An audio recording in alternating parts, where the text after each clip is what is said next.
All right. Hello, everybody. My name's Christian, and today I'm going to be talking about dissociative identity disorder, otherwise known as DID. So, just a little bit, this is just my table of contents, kind of talking about what I'm going to go over during the course of this presentation that I'm giving. So, first, I'm just going to go over a little bit of background information of it, give you an idea of what it is. Then, I'm going to show you some of the symptoms that you can experience. Then, I'm going to talk about the behaviors. Then, I'm going to pull up a little bit of the misconceptions that people have about DID. I'm going to talk about some of the treatments that you can receive, and then I'm going to finish off with a few of the variations and where DID is categorized as. So, starting off here with the background, DID takes the form of two or more different identities. It has to be exactly two or more. You cannot have just one identity. It doesn't count. You have to have two completely different identities that are in the same person. It used to be known as multiple personality disorder. Some people still call it that, but they just changed it to dissociative identity disorder. And then a little quote that I found that I liked was, an implicit to DID is a disconnection from both the trauma and the disassociated parts of our personality. So basically it has a disconnection from the trauma that we have had, and it also kind of finds the disassociated parts of our personality, a lot of the spots that we don't see very often that are part of our personalities. Some of the symptoms of DID that you can experience, the first one being memory loss or amnesia of certain times, events, people, etc. A lot of people, while I was reading and researching about it, a lot of people experience this and they forget a lot of people because they will swap in and be one, they'll be their one identity, and then at some point they'll switch in and they'll completely forget who they're talking to because they're a completely different person. A sense of being detached from yourself and emotions. This one, a lot of people felt this kind of like, a lot of people were saying that they feel as though they are detached completely from themselves, and they almost feel as like they're watching like a TV show of themselves, like a movie of themselves, and somebody's playing them. And then a perception of things and people around you may be distorted. This one, just because, like I was mentioned earlier, with DID, you swap in and out a lot with different identities.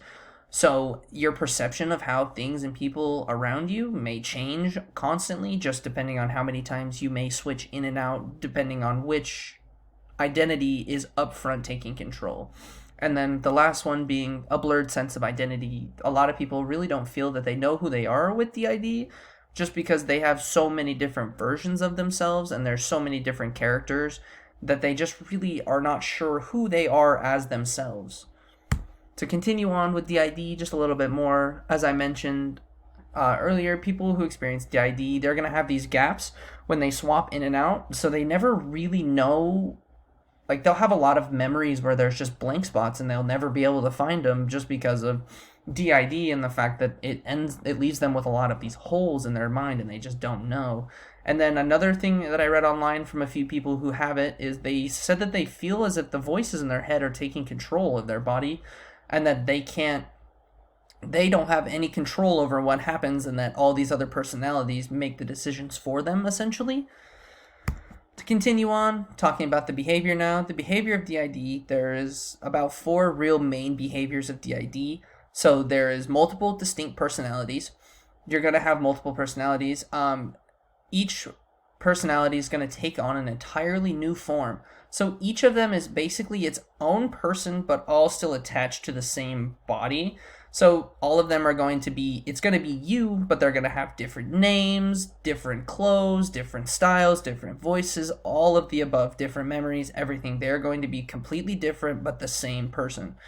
Some of them, I even read that some people have switches that need glasses, and they don't use glasses normally. They can't see without them when they have these switches.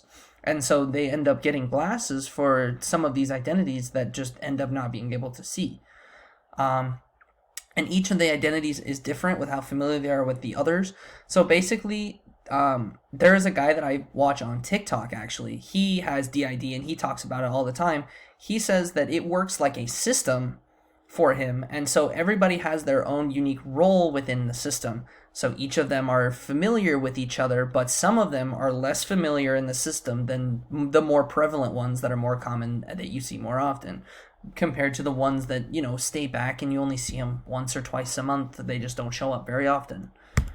To continue on with the behavior, when they switch, they may either be fully aware or completely unaware of what is happening. Like I mentioned earlier, it may feel as though they are watching from a distance, or it feels like somebody is controlling them and they're watching it from like a TV, or they're in a movie theater and everybody is watching them and they are watching themselves as well. Like I mentioned earlier, they all have their own unique memories, characteristics, sense of identity, emotions, everything. They are basically completely different people, but it's all the same person. But they all will dress differently, they will all look differently, they'll all talk differently, every memory is going to be different.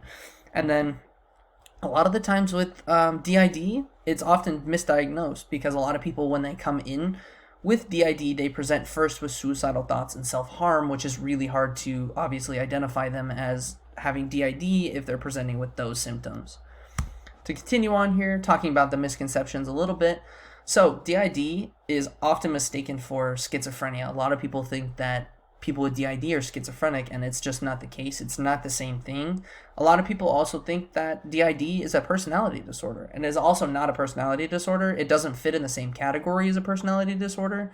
It has a lot of the same symptoms as, say, schizophrenia or other personality disorders, but it fits in its own little category. And then I included this little graphic just so you can kind of see some of the differences between DID and schizophrenia. To continue on here, some of the treatments that you can receive.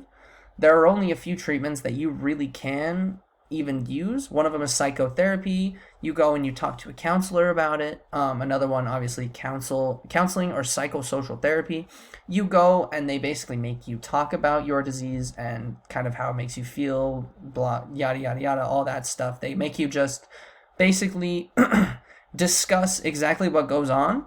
And then another one that's very common for a lot of people is anti-anxiety, antidepressants, that kind of stuff. Those certain meds, there's not a cure for it, but some of those medications are there to help, and they do help some of these people that do suffer with DID. And lastly, going into the variations here, so DID is categorized into DSM-5. There are 3 main types in this category. So the first one being dissociative amnesia, which is actually one of the symptoms of DID, but the lighter the symptoms, of course, you're going to have more of just a dissociative amnesia, less than a DID. DID is actually going to fall in the second category in this group. And then the third group being the depersonalization, derealization disorder, which also, some of the symptoms of DID also fall into that category. So they're all very similar, but they still are very much different, but they all are kind of different variations of DID. And then here's my sources page, and thank you so much for watching.